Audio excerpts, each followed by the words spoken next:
Thanks for listening to the ArtTactic podcast. I'm your host, Adam Green. There have been some exciting developments at the Met recently, in particular with their modern and contemporary art department. For example, I've noticed that more rising artists are not only being acquired by the museum, but also put on view, which feels like a significant shift. And just recently, the Met announced a major expansion of its modern and contemporary wing, a transformative project that will add 70,000 square feet of gallery and public space. With these exciting changes, I wanted to dive deeper into what's happening at the museum. So, in this week's episode, I'm joined by David Breslin, the Leonard A. Lauder curator in charge of the Department of Modern and Contemporary Art at the Met. Since joining in 2022, after his tenure at the Whitney, David has been playing a key role in shaping the museum's evolving approach to modern and contemporary art. We hope you enjoy the conversation. Thanks so much for listening.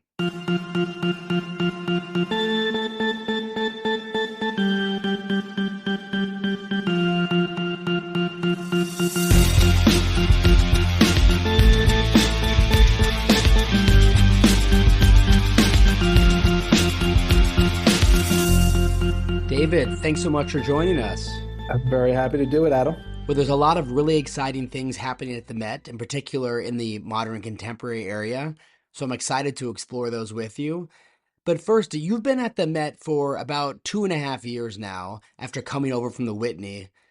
How has that transition been, and what are some of the biggest differences between being at the Met versus the Whitney?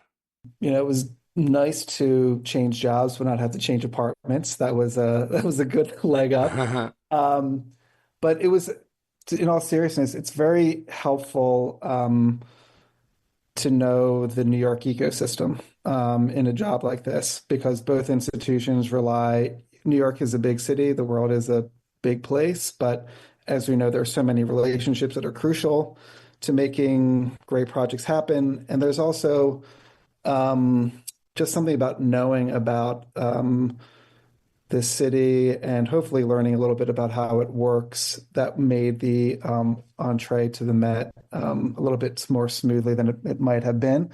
Um, the biggest change is the international platform that the Met holds. Working at the Whitney, it's a museum of American art. And even though they and we were trying to be very expansive about what American art can be, thinking really, hopefully ambitiously about what diaspora means, about what immigration has meant, to open up that story, there is still kind of a purview in which you find yourself. And at the Met, we have curators just within the modern contemporary department who have specializations in South Asian art, East Asian art, West Asian art, of course, European and American art. So the world feels a lot bigger. And also, how do you maintain relationships in geographies and places that the museum has had? How don't you drop in and do that in some ways bad thing that happens in globalization where you don't have that longer commitment?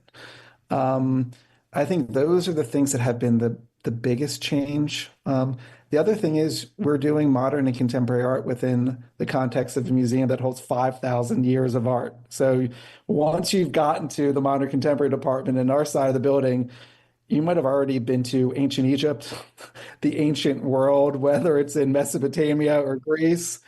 You've gone through 19th century European painting when the new Michael C. Rockefeller wing opens up in a couple months, which is the arts of Africa, Oceania, and the Americas. You've just absorbed so much history, culture, geography that in one way it's dizzying to be in one place and have all that. But it's also so amazing, I think, as a viewer, and I put myself in that position as a viewer to be like, oh my God, the diversity of objects, of people, of stuff that is under this banner of what art is so exciting. And I think for a contemporary artist to see her or his work here, to be in that larger continuum of what art was, is, and continues to be, is really powerful. And I think that's the biggest change. How do we link these stories together? How do we link these times together? How do we show where there are continuities? How do we show where there are radical breaks and make it feel alive for our viewers? So, of course, I have to ask about the Met's upcoming renovation of its modern and contemporary art wing, which is going to be a huge deal. It'll add about 70,000 square feet of gallery and public space. Now, as someone who's visited the Met for as long as I can remember, I've always appreciated the museum's vast collection, but really in my adulthood, as an art advisor, my focus sits on modern and contemporary art. So whenever I am at the Met, I always make a point to see what's on view in that section. And because the current modern and contemporary wing isn't that large, I've always found that the works on display must be especially significant because there really isn't that much art that can be put on display at a single time. It's a highly curated selection from a much larger collection. So I'm always fascinated when I do go to the Met to see what is actually on view in the modern contemporary wing. With this major expansion, how do you see the transformation shaping the way the Met presents modern and contemporary art?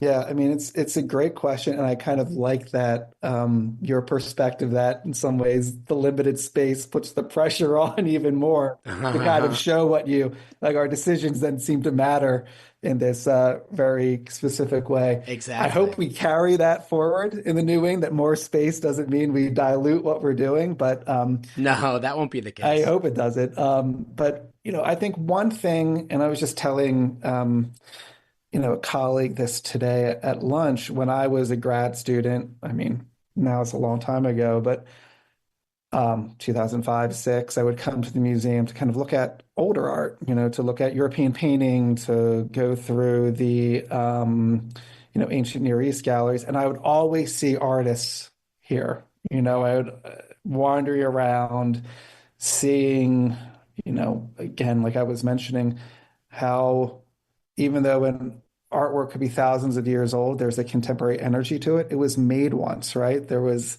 someone had to make that thing, even if the name has been lost, or maybe we didn't think about art as being identified with an individual. But one of the reasons why we're doing this wing is so that, our audiences can make those connections between what is historical and what is contemporary, what was old and what is now being made in those continuities. We have an incredible collection that what's on view is only the tip of the iceberg. So I think we're starting from this place where if you look into our holdings, and we're both modern and contemporary art, we have the incredible gift of Cubist paintings that Leonard Lauder has given the museum. Alfred Stieglitz, the great photographer and gallerist, has given us, in the past hundreds of artworks that we can only show a few things of. We've been collecting really deeply, as you know, in contemporary art over the last, very like in a meaningful way, probably 15, 20 years. And we can only show so many of those things. And we want to be able to show the depth of the collection. We also want to invite people who, want to see their collections end up somewhere to know that we're a good home for it as well. But we also, our galleries aren't great right now, to be frank. Um, when we have these connections to other parts of the building, we almost feel marooned, like we're kind of this add-on instead of feeling like you're in this flow of how the museum unfolds, where with a little bit of luck and maybe getting lost and a little serendipity, you end up at a place that you didn't know and we're able to make connections that you might not have had before. So that's what we're hoping to do with the new wing. Frida Escobedo, who's this incredible architect from Mexico City, has been engaged to work on this project. She's been doing that with us for the last 2.5, 3 years or so, and really digging into what we need physically to make sure we have the right gallery heights and the right levels of surprise. So on the same floor, you go from a 12-foot ceiling, which is great for works on paper, to a 17-foot ceiling, which is great for Jackson Pollock's Autumn Rhythm. Um, We've been working very closely with her also to make sure there's connections to different parts of the museum. Feels like there's now this one continuous flow. So we're more integrated into the life of this whole museum and not feel like we're, the forgotten child that's out in the corner. And we're also, with Frida's help, thinking more about how to connect to where we are actually in New York City. We're in the southwest corner of the park, Central Park. one of the great things about coming to the Met is sometimes you feel like you're lost, right? Like you're just enclosed within art. But it's also great to be reminded that you're here in New York City in a particular moment that, Adam, you might have come here with your kids or with your wife. And like, how do we build an architecture that also has this built-in memory machine of sorts?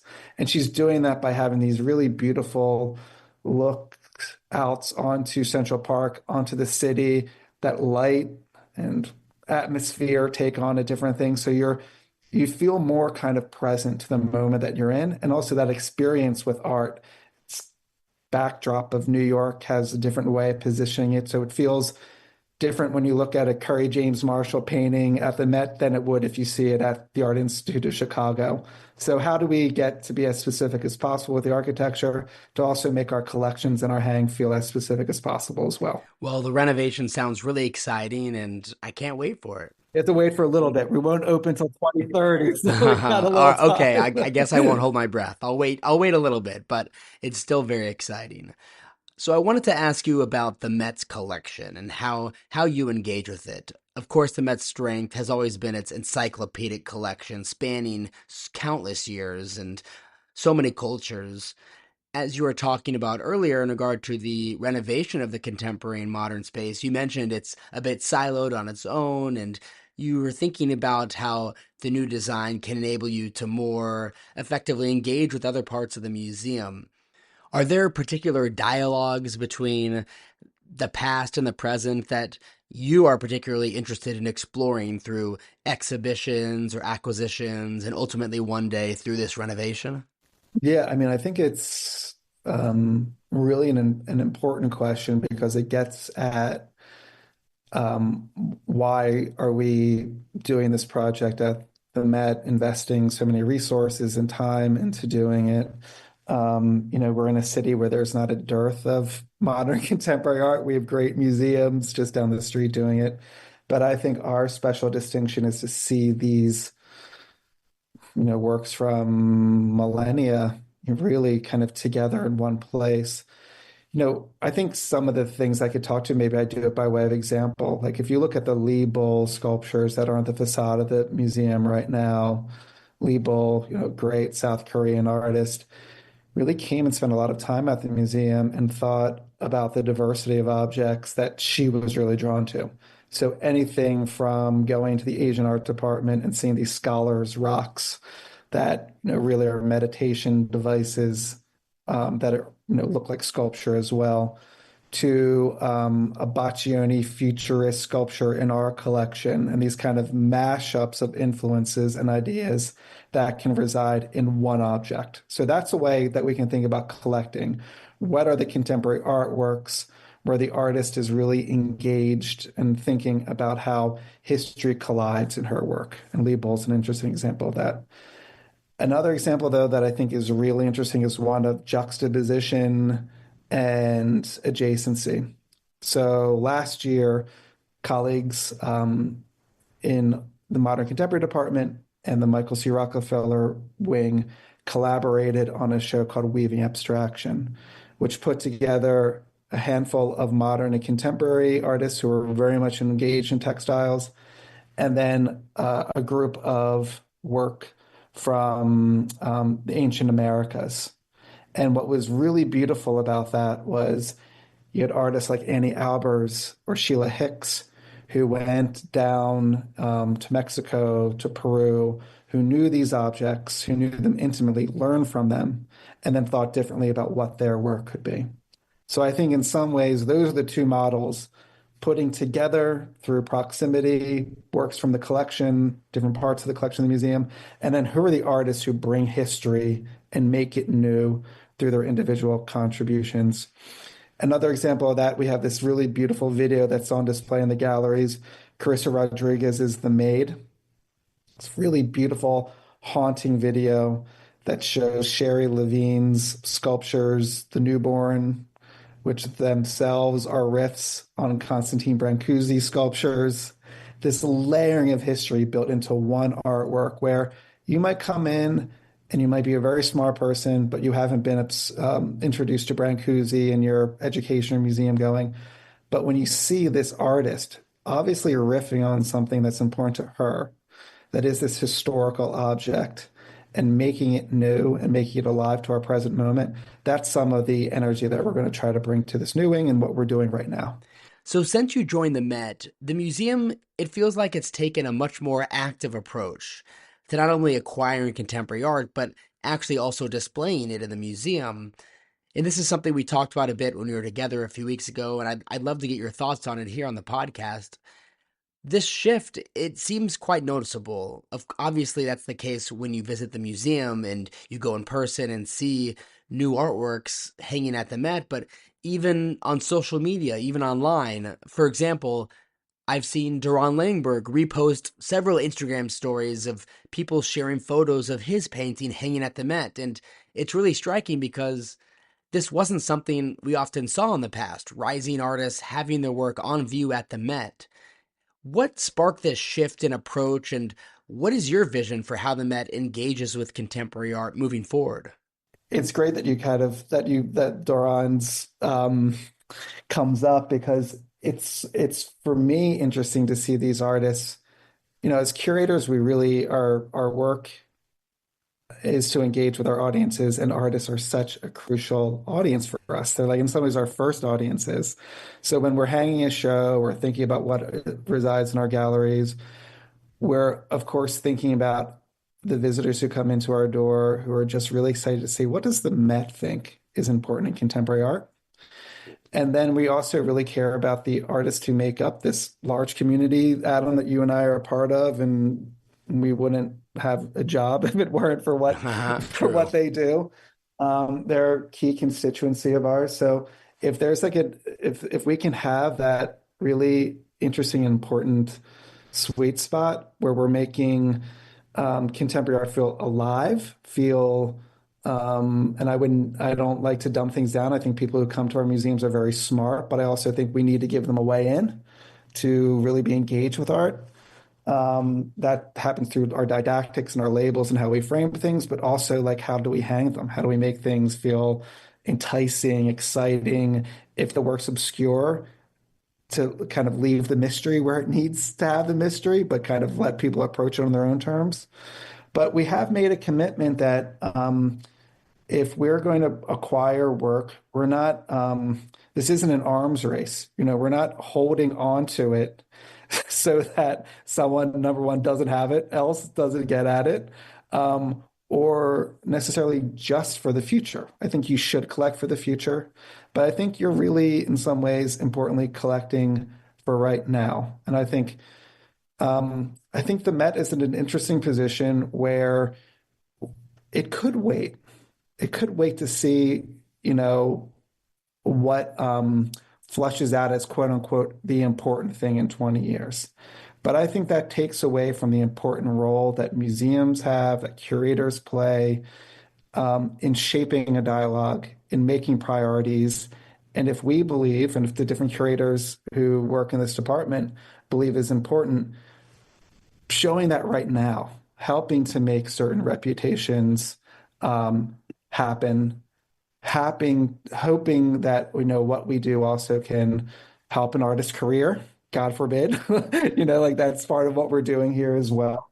Um, but also put it on view just so that, you know, we don't do it so that Doran can put that on his Instagram. But if we can generate that level of excitement to say that we're doing this in real time and these are the stakes that we have, that's great. I mean, that's great for us. And I think it's also great for the curators to show and to see that their acquisitions are being put on the wall, put in discussion. And you know, at one point we had on one wall um, a Doran Langberg, a Salman Tor, a Dana Schutz with a Philip Guston. And I would argue that it makes Philip Guston look different and new, even though he's by far one of the more canonical artists in the world. There's this reciprocity, right? That older art can imbue an importance to newer art, but newer art that has an engagement with some of the same issues that older art has, it can give something to that older art that makes it have a different dynamism that I think is important to bring into the present.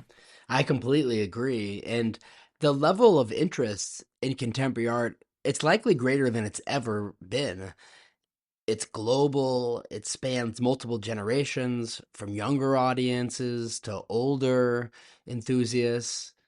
And I think visitors today, many of them are probably deeply familiar with the younger contemporary artists, especially if they're of the same generation, but they may not have the same familiarity with someone like Guston or certainly other artists from his era who aren't as widely recognized as Guston.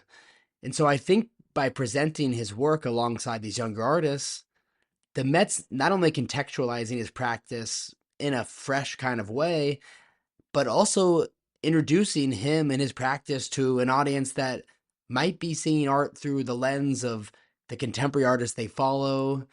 And this is a way for them to see these artists in dialogue and ultimately just being exposed to this other generation of artists they may not have been familiar with. You're absolutely right. And, there used to be almost, it felt like an unspoken rule that if something was up in a gallery recently, you should put it away for a little bit. And then you can bring it out and put it on your museum walls later, as if there's some, I don't know, rule that if something been on view at a commercial gallery, it shouldn't come up in your gallery, within a time frame. And in fact, I think we want to shift that around a little bit, that context is important. I remember when we acquired a Cy Gavin painting that was at a show that he had in town. We bought the painting, we acquired it, brought it into the collection, and immediately put it on the wall. I have to say that the audiences for going to commercial art galleries in New York City has some crossover with museums, but most of the audiences here will be seeing that painting for the first time. And I think it's great for that crossover audience to be like, wow, that painting looks a lot differently when you see Cy Gavin next to a Frank Bowling, and not just with other Cy Gavin paintings, but also for us to show the artists, but also to our patrons. Like, if you want to make an acquisition and show that you believe in what we're doing at the Met, we're going to put that on the wall. And I think that's a very important thing to do that might be a little bit different than other museums. Definitely. So I wanted to ask you a question about the art market. I remember when I first started working in the art world, probably even before then, I would regularly read critics' reviews of gallery shows and museum shows, and that they had a big impact on me and how I saw artists.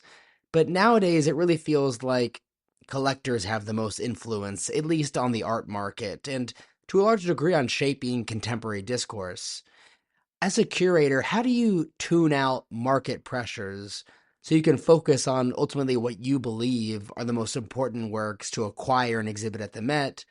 And on the flip side, do you think this influence from collectors, maybe it serves as a positive in certain cases, exposing you to new ideas or artists you might not have otherwise considered? I guess, how do you balance these factors in your curatorial decision making?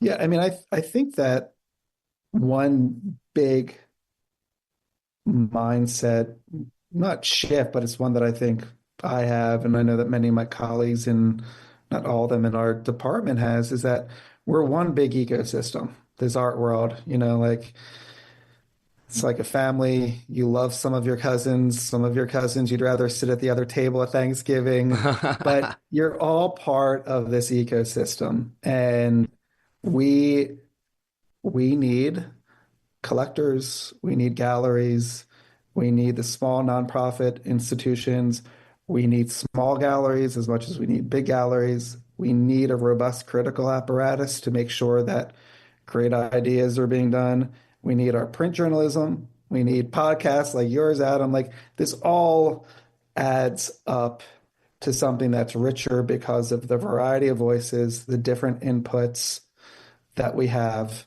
And then it's my job and it's different curators of jobs to have as much information as possible and then make the decisions that we need to make based on the needs of our department in this moment. Is there pressure to do certain things that certain collectors would want to do, galleries would want to do? Of course there is, but our job is to engage in a way that's very upfront about what our needs are, to be able to be opportunistic, collaborate with people when it's in the best interest of what the curator and the museum needs to do. And then when it's not, to thank those parties and say, hope we can work together on something else at another time. And I think it's that level of um, just being engaged and being honest, to being open to having your mind changed, to being open to if it's someone that, you know, maybe a dealer is presenting you with an artist you don't know, to be as open to that as you would another curator colleague, to not necessarily assume that um, the market incentive is the only thing that's weighing whether someone's introducing you to an artist or not. You know, that it could just be this artist is unbelievable, David. You should see it, and believing that there's actually altruism out there in the world, which I hope there is. Um, I think that's where we are, and I think it's in some ways staying true to that. I think when you start collecting because you feel like you're pressured to, in the long run, it's not great for your collection. It's not great for the artists. It's not great for your relationship and stature. And, I think in some ways, being direct about what you want, what you need is the best way to make sure that everyone in the long run is contributing to the art world that I think we all want. Yeah, I think that was really well put. So before we let you go, it'd be great if you could spotlight some of the exhibitions currently on view at the Met in the modern and contemporary area, or perhaps ones you have upcoming in the near future that you're working on. Yeah, I mean, we have two that are coming up in the next 2 months that I'm really excited about. We have our now really look forward to Roof Garden Commission that opens in April, and that's Jenny C. Jones, an incredible artist who works in abstraction and interestingly is also interested in the history of the production of African American Black music and its resonances within abstraction. So she's made, and I don't want to give too much away because you really have to see it, these really resonant, beautiful, large sculptures that will sit on top of the roof that are both in dialogue with our collection and some of the things that she's worked and thought about, but also in dialogue with the skyline of New York. So they really take on this very site-specific dimension. So that opens in April. And then in May, we're opening the first survey of Lorna Simpson's paintings. So many of your listeners might know her as a conceptual artist, photographer, but for the last decade, she's been engaged in this really serious painting practice. And we've taken the opportunity, and this is curated by a great curator in our department, Lauren Verzati, to think about those paintings specifically and to think about how there are intersections with photography and found images, but how they really function on their own as an interesting dialogue within the history of paintings. So those are two big ones coming up the next 2 months. If you happen to find yourself in New York, I hope you can come by. David, thanks so much again for coming onto the podcast and sharing your really valuable perspective on a variety of topics related to the Met and the art world. We really appreciate it and hope to see you again soon at the museum. My pleasure, Adam. Thanks for inviting me on.